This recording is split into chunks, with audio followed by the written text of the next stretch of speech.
मांस खाना पुण्य है या पाप। एक दिन एक बड़े आश्रम में बहुत से लोग बैठे थे। वहाँ एक ज्ञानी संत रहते थे जिनका नाम स्वामी ज्ञानानंद था। लोग दूर दूर से उनके पास अपने मन के सवाल लेकर आते थे। उस दिन भी बहुत लोग बैठे थे। सब शांत होकर संत की बातें सुन रहे थे। तभी एक युवक खड़ा हुआ। उसका नाम राघव था। राघव ने हाथ जोड़कर कहा, स्वामी जी, मेरे मन में एक सवाल है। मैं कई दिनों से परेशान हूँ। मांस खाना पुण्य है या पाप? यह सवाल सुनकर वहाँ बैठे लोग एक दूसरे की तरफ देखने लगे। बहुत से लोगों के मन में भी यही सवाल था, लेकिन कोई पूछ नहीं पाया था। स्वामी ज्ञानानंद मुस्कुराए। उन्होंने कहा, तुम्हारा सवाल आसान नहीं है। इसका जवाब समझने के लिए तुम्हें एक कहानी सुननी होगी।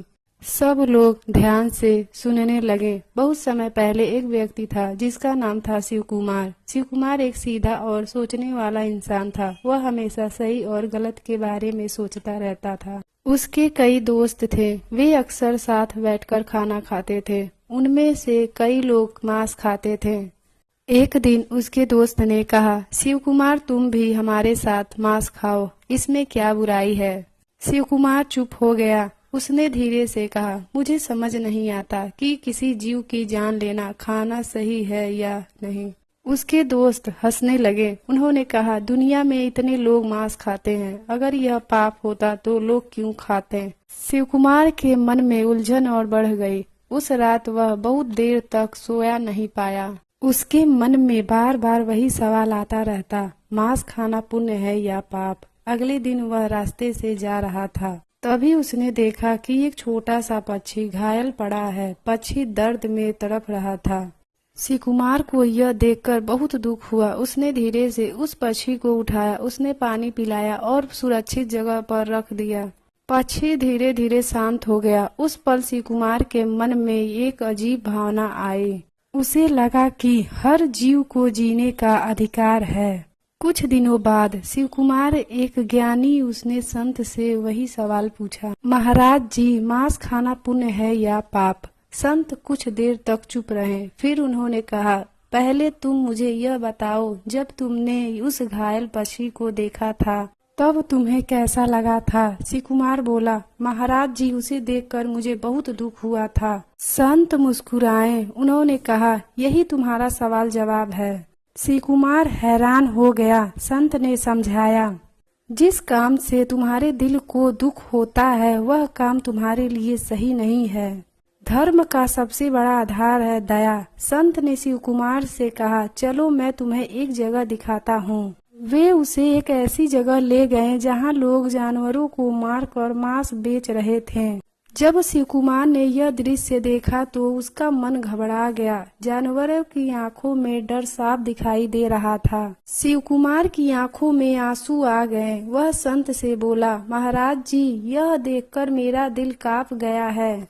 संत ने कहा, हर जीव अपनी जिंदगी से प्यार करता है। जैसे तुम्हें जीना अच्छा लगता है वैसे ही उन्हें भी। उस दिन के बाद शिव कुमार बहुत देर तक सोचता रहा। आखिर उसने अपने मन से पूछा, क्या मैं किसी जीव को जान लेना, भोजन करना चाहता हूँ? उसका दिल साफ जवाब दे रहा था, नहीं। उसने उसी दिन फैसला कर लिया कि वह किसी जीव को नुकसान नहीं पहुँचाएगा। समय बीतने लगा। शिव कुमार अब पहले से ज्यादा शांत रहने लगा। उसने चेहरे पर हमेशा संतोष दिखाई देता था। लोग उससे पूछते थे, तुम हमेशा इतने शांत कैसे रहते हो? वह मुस्कुराकर कहता, जब हम किसी को दर्द नहीं देते तो हमारे मन में भी शांति रहती है। आश्रम में बैठे लोग संत की कहानी सुनकर सोच में पड़ गए। स्वामी ज्ञानानंद ने धीरे से कहा, दुनिया में हर इंसान की सोच अलग हो सकती है, लेकिन एक बात हमेशा याद रखना, दया सबसे बड़ा धर्म है।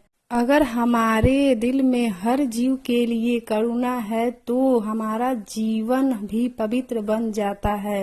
राघव ने सिर झुका लिया। उसके मन में भी उलझनें अब खत्म हो चुकी थीं। इस कहानी से हमें यह सीख मिलती है कि दया, करुणा और अहिंसा मनुष्य का सबसे बड़ा धर्म है। अगर हमारे दिल में हर जीव के लिए प्रेम होगा तो दुनिया भी अधिक शांत और सुंदर बन जाएगी। दोस्तों हमारा वीडियो कैसा लगा हमें कमेंट करके जरूर बताइए। इसी तरह का और वीडियो देखने के लिए हमारे चैनल को सब्सक्राइब करें और एक लाइक जरूर करें। धन्यवाद।